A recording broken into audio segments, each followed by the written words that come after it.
This is Stacy. Stacy uses eye gaze movements to communicate because she has a condition which inhibits all other voluntary movements. Stacy's occupational therapist created rigid forearm splints to keep her joints in a resting position to prevent contractures.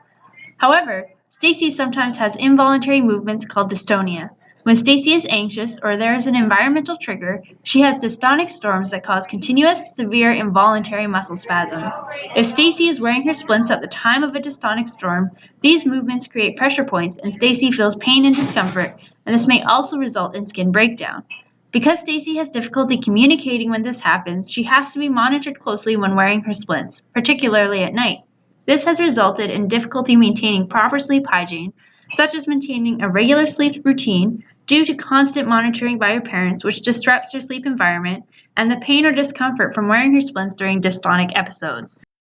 There are existing solutions to this problem. Firstly, rigid splints on the market have large Velcro straps that are easy to release quickly. However, because Stacy can't release the straps independently, she would still need to be monitored.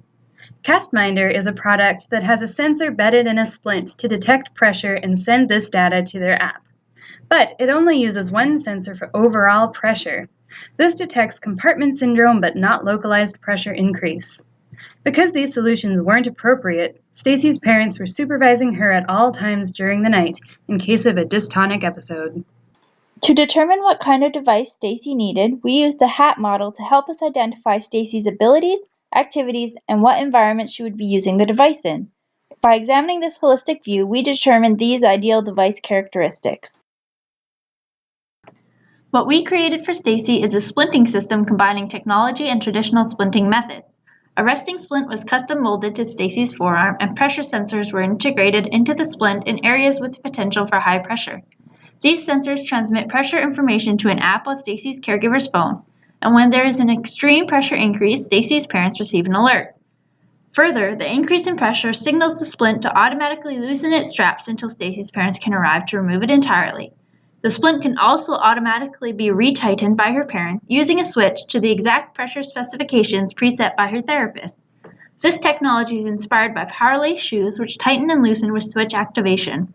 In our device, pressure sensors connect to a switch that triggers the straps to loosen, as well as a switch that can be used to tighten the straps. The splint's Bluetooth capabilities allow it to be paired with a universal switch and to the app. For Stacy, this means she can sleep through the night independently, avoid excessive pressure and injury from her splint, and potentially learn to manage her splint in the future using an eye gaze switch. For Stacy's parents, this means they no longer need to continuously supervise Stacy during the night. In order to design this product, a team of professionals was required. Stacy and her parents were an integral part of the process by describing their specific needs and giving feedback on the usability of the design. As occupational therapists, we clarified goals, assessed Stacy's abilities, limitations, existing splint, and environmental factors, determined desired device characteristics, trialed devices, evaluated outcomes, and educated Stacy and her parents on how to use the device. A hand therapist collaborated on splint dimensions, sensor placement, and pressure levels. Rehabilitation and software engineers integrated pressure mapping and self-lacing into the splint and developed the Bluetooth and app components. Finally, a rehab technology supplier determined what supplies were appropriate and available. Before creating the final version of our splint, we ran our design by a community splinting specialist. Her feedback was to ensure the comfort of the splint given the addition of sensors and mechanisms. Therefore, we added a neoprene covering to the internal surface of the splint to decrease any possible pressure. To evaluate the use of our splint, we considered effectiveness, social significance, and subjective well-being brought about by use of the device. At a person level, we determined effectiveness by monitoring Stacy's skin integrity pre- and post-use of the device, conducting a caregiver questionnaire to assess subjective improvement in the amount and quality of sleep, and utilizing the COPM to monitor the effect of the device on Stacy and her parents' participation in meaningful occupation.